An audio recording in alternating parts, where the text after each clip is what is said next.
अ, नमस्कार, मैं हूँ विशांक चौधरी और आप देख रहे हैं टीवी 27। और आज हमारे साथ जो हैं, उन्हें किसी परिचय की वो मोहताज नहीं है। एडीजी मेरठ जोन डी के ठाकुर जी हमारे साथ है।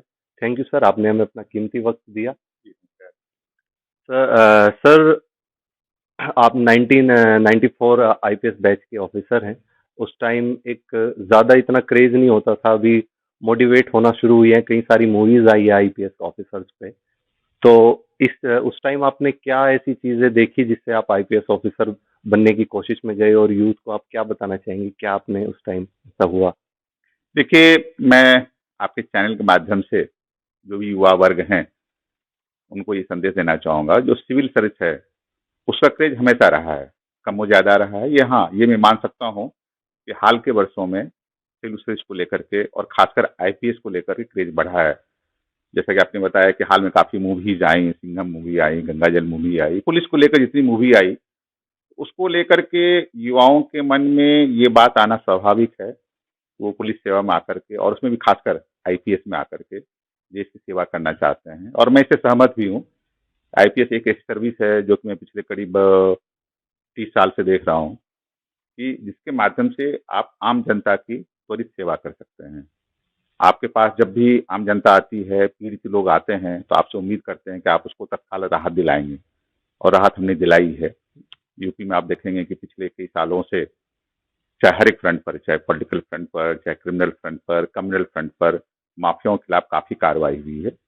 तो मैं युवाओं को कहना चाहूँगा कि यदि सिविल सर्विस के प्रति और आईपीएस के प्रति आपका क्रेज़ है, तो आप इसमें ज़रूर मेहनत करें, सफलता हासिल करें और इस सर्विस के माध्यम से आप देश की जनता की सेवा करें। जी सर। और एक बड़ा ये रहता है कि जो पब्लिक है वो एक आईपीएस ऑफिसर से मिलने में घबराती है। एक ऐसा क्राइटेरिया क्रिएट हुआ है कि वो अपनी बात अपनी रखने में थोड़ा डरते हैं, और नेताओं के पास ज़्यादा जाने में सहमत रहते हैं कि हम किसी से सिफारिश लगवा देंगे तो हमारी सही चीज़ जब ही होगी। गलत में तो चल जाती है, लेकिन सही बताने में भी हिचकते हैं लोग। तो ये कैसे फिल होगा, ये जो गैप बीच में है, ये कैसे हम कवर कर सकते हैं कि एक आम नागरिक आके अपनी बात रख सके या बता सके, अपनी दिक्कतें साझा कर सके? ये आप कैसे देखते हैं, इसे कैसे फील करते देखिए, मैं इस बात से सहमत नहीं हूँ कि आम जनता आईपीएस अफसर से नहीं मिलती है। मिलती है, काफ़ी मिलती है। मैं स्वयं जब भी मेरठ में रहता हूँ, तो प्रातः 10 बजे से 2 बजे तक आम जनता से मिलता हूँ। शाम में भी ऑफ़िस में बैठता हूँ, जब भी मिलता हूँ। इनफैक्ट आप देखेंगे कि हमारे माननीय मुख्यमंत्री जी ने स्पष्ट रूप से सारे अफ़सरों को निर्देश दिया हुआ है। पुलिस विभाग में, राजस्व विभाग में, पुलिस विभाग में थाने से लेकर ऊपर एडीजी ज़ोन तक, राजस्व विभाग में भी तहसील से लेकर डीएम कमिश्नर तक को, कि आप 10 से 12 2 घंटे आम जनता से ज़रूर मिलेंगे, आम जनता की समस्याओं का समाधान करेंगे। माननीय मुख्यमंत्री ने स्वयं इस क्षेत्र में आगे अग्रणी भूमिका निभाई है। आप देखेंगे कि जब भी गोरखपुर में रहते हैं, लखनऊ में रहते हैं, जनता दरबार लगाते हैं, जनता को सुनते हैं और उसके माध्यम से समीक्षा भी की जाती है, कहाँ पर जन सुनवाई कम हो रही है। जन सुनवाई के तमाम चैनल है, देखिए आप अधिकारियों से जाके मिल सकते हैं। उसके अलावा आईजीआरएस चैनल है, उसके अलावा हमसे आप सीवीजी नंबर पर संपर्क कर सकते हैं। सोशल मीडिया के माध्यम से, फेसबुक के माध्यम से, ट्विटर के माध्यम से संपर्क कर सकते हैं। यूपी पुलिस ने हाल के दिनों में सोशल मीडिया पर काफ़ी अच्छा रिस्पॉन्ड करना शुरू किया है। जो भी बातें हमारे संज्ञान में लाई जाती हैं, उसको तत्काल हम लोग कार्रवाई करते हैं और जो भी हम कार्रवाई करते हैं, उससे संबंधित व्यक्ति को अवगत भी कराते हैं। फिर भी यदि आपके और आपके चैनल के माध्यम से मैं आम जनता को यही कहना चाहूँगा, यदि किसी के मन में यह हिचकिचाहट है कि उन्हें आईपीएस से मिलने में कोई दिक्कत है, इस हिचकिचाहट को दूर कर लें, ज़रूर मिलें, हमारे अधिकारियों से मिलें और केवल आईपीएस ही नहीं, जो हमारे नीचे पीपीएस ऑफिसर्स हैं, थाने हैं, सब जगह जाएँ, अपनी बातें रखें, अपनी समस्याओं को सामने रखें, उनका समाधान होगा, नहीं होगा तो उसको एस्केलेट करें, हायर लेवल ले जाएँ, हम लोग ज़रूर उनकी समस्या का समाधान करें। जी, बिल्कुल, यही एक दायरा जो बना हुआ है वो कम कम करने की कोशिश में। और आप तो बड़े इको फ्रेंडली रहे हैं, क्योंकि जब आप लखनऊ में भी थे तो आप 10 से 5 का समय आम जनता को देते थे। आप सीबीआई में भी रहे हैं, आपका काफ़ी लंबा एक पीरियड रहा है। आपका ऐसा कोई केस आपके जो याद हो, जो मतलब आपको बड़ा, मतलब अभी तक आपको याद रहा हो आपकी पूरी मतलब अब तक की पूरी जर्नी में, कि वो केस एक ऐसा था जिसे मुझे, मतलब एक लाइफ में एक टर्न पॉइंट जो होता है हमारी, कभी भी वो आ जाता है। तो ऐसा कोई केस या ऐसा कोई व्यक्ति विशेष रहा हो जिससे आपकी लाइफ को थोड़ा सा अपग्रेशन में लेके गया हो, या कोई केस को आपको ऐसा लगा हो यार नहीं, मैं अब आईपीएस बना हूं तो मैं ये चीज मैंने की है? देखिए, मैं बताना चाहूँगा कि मेरी लखनऊ में 2 पोस्टिंग रही, दोनों पोस्टिंग बड़ी लंबी रही। पहले मैं 2010 से 2012 के बीच में एसएसपी के रूप में काम किया था डीआईजी रैंक पर, और बाद में अभी 2020 से 2022 तक पुलिस कमिश्नर लखनऊ के रूप में काम किया। तो लखनऊ की मेरी दोनों पोस्टिंग काफ़ी चैलेंजिंग रही। लखनऊ आप देखेंगे कि लखनऊ, यदि आप यूपी को देखेंगे तो जनसंख्या के हिसाब से यूपी विश्व में छठे या सातवें देश के स्थान पर आता है। ऐसे छठे या सातवें देश की कैपिटल की पुलिसिंग जब आप कैपिटल लखनऊ की पुलिसिंग जब आप संभालते हैं, उसका चैलेंज अलग ही होता है। और दोनों बार मैं जब था तो दोनों बार मेरे कार्यकाल में वहाँ विधानसभा चुनाव हुए। विधानसभा चुनाव सामने, आप जानते हैं जब विधानसभा चुनाव सामने आने लगता है तो तमाम प्रकार की पॉलिटिकल एक्टिविटी बढ़ जाती है, तमाम प्रकार के लोग धरना प्रदर्शन आंदोलन वगैरह चलते हैं। वो दोनों बार हुआ। इसके अलावा इस बार जब मैं लखनऊ में था, किसान आंदोलन भी अपने चरम अवस्था पर था। तो इसको इसको रखते हुए पुलिसिंग करना वो एक बहुत बड़ी चैलेंज है। आप जब लखनऊ में रहते हैं तो लॉ एंड ऑर्डर संभालते हैं, तमाम वीआईपी मूवमेंट है तो उनको भी देखते हैं, फिर जैसो जो क्राइम हो रहा है उस क्राइम पर भी ध्यान रखते हैं।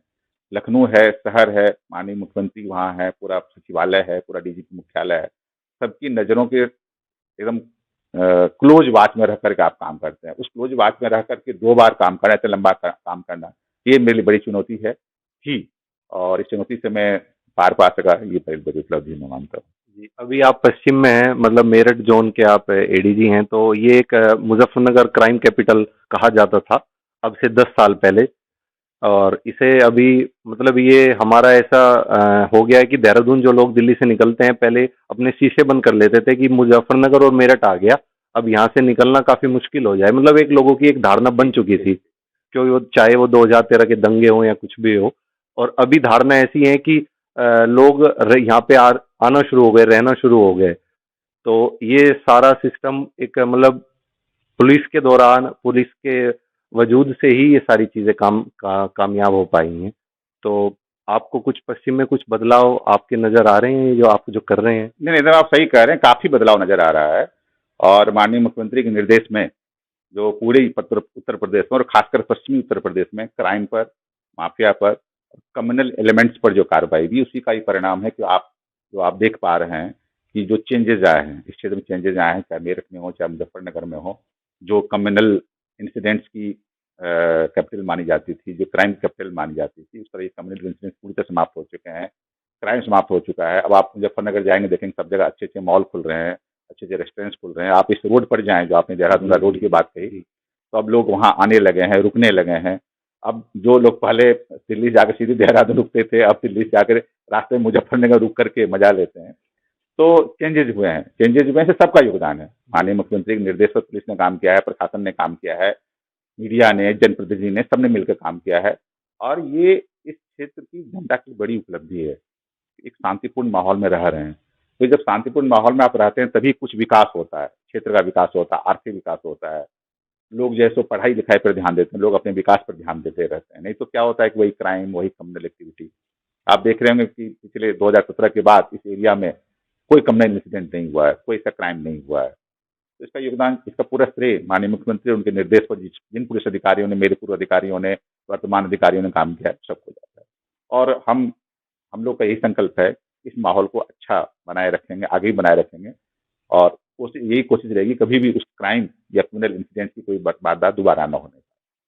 और महिलाओं पर भी विशेष ध्यान मुख्यमंत्री जी का भी है और पुलिस विभाग का भी है, चाहे वो कैमरे लगाना हो थानों में या पब्लिकली निकलना हो। पहले रेप केसेस बहुत ज़्यादा होते थे।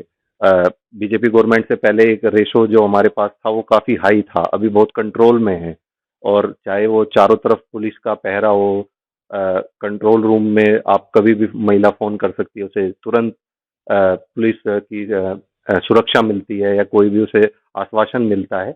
और आगे भी मुख्यमंत्री जी का कई ऐसे प्लान हैं जो वो महिलाओं के लिए बढ़ा रहे हैं। आपने भी अभी मेरठ जोन में कैमरेज लगवाने का काम शुरू कर दिया है, तो ये प्रक्रिया कब तक और कैसे, किस तरह से ये जनता के बीच पहुंचेंगी? मैं 2 बातें बताना चाहूँगा कि महिला सुरक्षा, नारी सुरक्षा को लेकर के माननीय मुख्यमंत्री का मिशन शक्ति प्रोग्राम है। मिशन शक्ति फ़ेज़ 1, फ़ेज़ 2, फ़ेज़ 3 लगातार हम लोग काम कर रहे हैं। और पुलिसिंग और पुलिसकर्मी महिलाओं के प्रति सौहार्दपूर्ण हो, इसको ध्यान में रखते हुए बहुत सारी चीज़ें की गई हैं। उसमें एक चीज़, उन्होंने सभी थानों पर महिला हेल्प डेस्क की स्थापना की। ये बहुत बड़ी चैलेंज, बहुत बड़ी जैसे उपलब्धि है। इसलिए उपलब्धि है कि थानों में जब कोई महिला जाती है, वो पुरुष कर्मी को अपनी बात बताने में हिचकिचाहट महसूस करती है। इसी को ध्यान में रखते हुए माननीय मुख्यमंत्री ने सभी थानों पर अलग से एक महिला हेल्प डेस्क की स्थापना की है, जहां पर महिला पुलिसकर्मी ही रहती है। तो थाने में कोई महिला जा रही है अपनी बात बताने के लिए, तो उसको अपने महिला पुलिसकर्मी को अपनी बात बताने में कोई हिचकिचाहट, संकोच वगैरह नहीं होती है। और प्लस जो महिला पुलिसकर्मी होती है उसकी बात को सही मायने में समझती है, उसके अनुसार कार्रवाई करती है। तो एक तो सबसे बड़ी व्यवस्था जो माननीय मुख्यमंत्री ने की, ये की।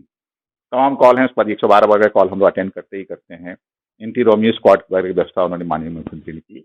जो कैमरे वाली बात आई, कैमरे वाली बात ये आई है कि कैमरे वाली बात जो हम लोगों ने ऑपरेशन त्रिनेत्र पर काम करना शुरू किया है, और केवल महिला सुरक्षा को लेकर नहीं, जो भी ऐसे अपराध हैं या जो आपराधिक क्षेत्र हैं, उन एरिया में हम लोग सीसीटीवी कुछ सरकारी माध्यम से, कुछ जन सहयोग से लगवा रहे हैं।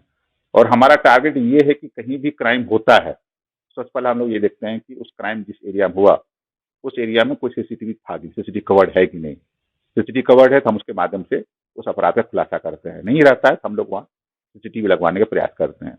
ये काम चल रहा है। हमारा जो मेरठ जोन का टारगेट जो फिक्स किया गया उसको 90% हम लोग ने अचीव कर लिया है, 10% बचा हुआ है, उसको भी निकट भविष्य में हम लोग अचीव कर लेंगे। और हम लोग ये सुनिश्चित करेंगे कि कोई भी ऐसा क्षेत्र क्राइम प्रोन एरिया ना हो जहाँ पर सीसीटीवी से कवर्ड ना हो। बहुत बहुत धन्यवाद। सर ने अपना कीमती वक्त दिया और बहुत सारी बातें बताई, यूथ के बारे में समझाने का काम किया। सर ने अपना एक्सपीरियंस शेयर किया और आने वाले भविष्य में जो काम यूपी पुलिस के द्वारा होंगे उनके बारे में भी सर ने बताया। सर का बहुत बहुत धन्यवाद है। Thank you.